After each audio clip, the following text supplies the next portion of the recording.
Nicholas here with Sigma World. Carlo Cooke sitting beside me. All the fun of the fair. FunFair. What a great company, good track record, and doing really exciting things, Carlo. Yeah, that's right, buddy. Thanks so much for having us. And exactly like you said, it's in the name. Yes. And you guys are in the business of creating something that hasn't been done before, a type of game which actually suits the Gen Y and Gen Z, because things have changed. They don't like the same things as what the old boomers did, right? Yeah, that's absolutely right. I mean, just one thing there. We can't take all the credit here. There's a couple of studios doing a similar thing to us when we're all kind of pushing in. I'd say there's a certain level of, let's say, interdependency whilst we're trying to lift this off the ground. Some studios have done that, let's say, better than others. There's certainly some games out there that have set the standard. In a nutshell, what we're trying to do is just meet the expectations of that Generation Z and Y, who are not looking for, let's say, a solitary experience like slot games, something more socially immersive, and that's exactly what we're trying to do at FunFair. Okay, but from a legislative point of view, is there an issue with gamifying the game too great, to bring too much of a social element? I guess social element creates privacy issues, all of these.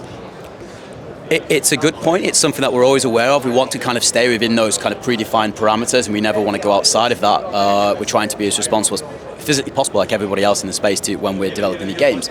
That said, when we say socially immersive, what we're speaking about here is multiplayer. So all 7 of our games out there, whether it's Crash, Arcade, we even got a wheel game with a steel, all of those games currently have multiplayer functionality and actually drive that very authentic sense of community, which we believe fundamentally the Generation Z and Y actually expect when they're playing content. Right. And now I've actually tested these games. I do a lot of game reviews with Sigma Play, and they are extraordinarily different. There's a whole new dimension. It's an area of thrill. Graphics are different. The playability is different.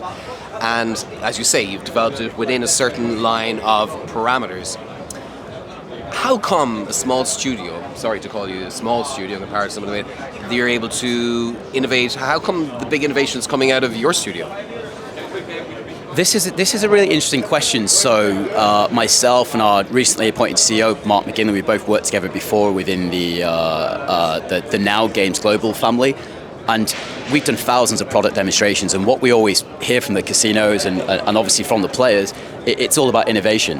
And that was why this project was really exciting for both of us. We both come into this with our eyes and ears wide open, and we're looking at this from a completely different perspective, whereby we're trying to enhance the multiplayer functionality. It might not be across all games, but we'll definitely be looking to test that, seeing what players react to and what the casino managers are looking for the most.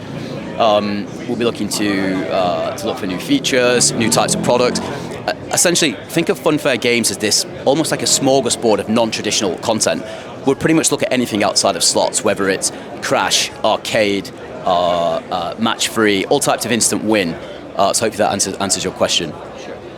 Okay, so you have taken on the big challenge of taking on the UK market.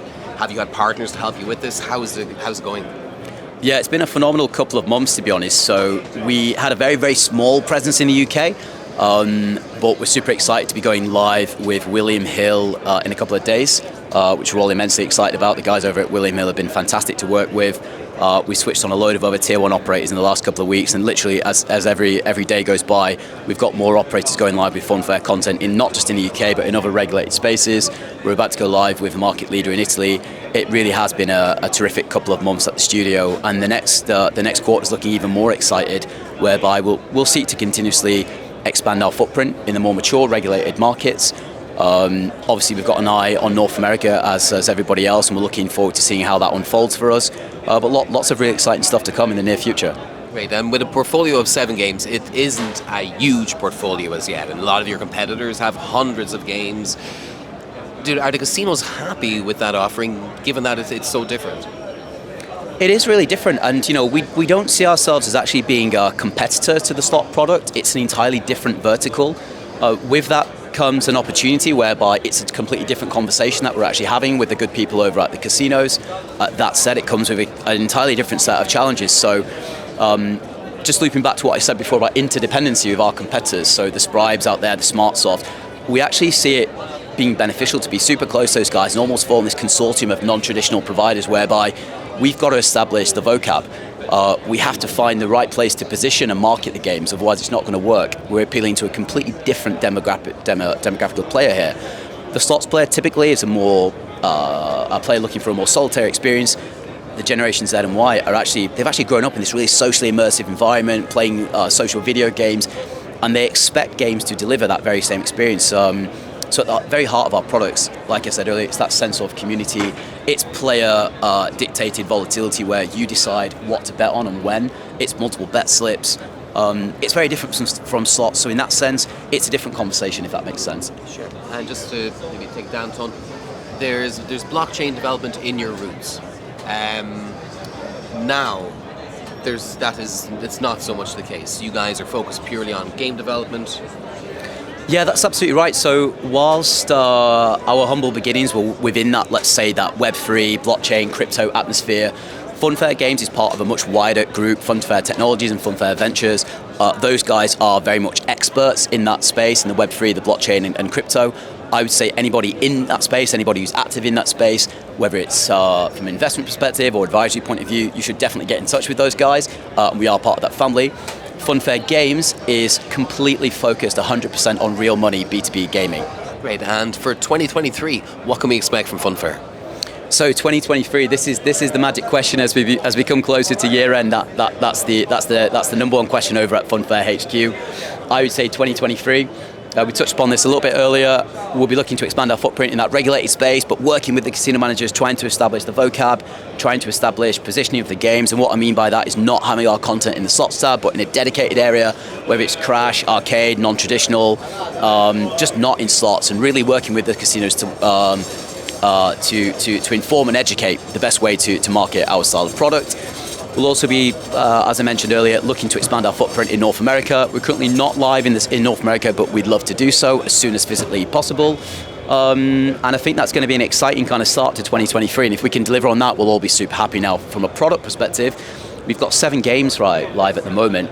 We'd be looking to at least triple that by the end of 2023. And it's super ambitious in doing so. We've now got a new structure in place, multiple dev rails, so we're really, really confident that we can achieve that goal. Wonderful. Is this your first Sigma? It's not. It's my second Sigma. I was here a couple of years ago for the first time, pre-COVID. Now that feels like a distant memory. It's like the whole world is just descending into complete chaos. But it's great to be here. It's great to be back in Malta. We're meeting new friends, old friends, new operators. It's all good stuff, and looking forward to a good day 2 of the show tomorrow. Sure. Your office is in the UK, right? You're based there. Have you ever considered a base here in Malta?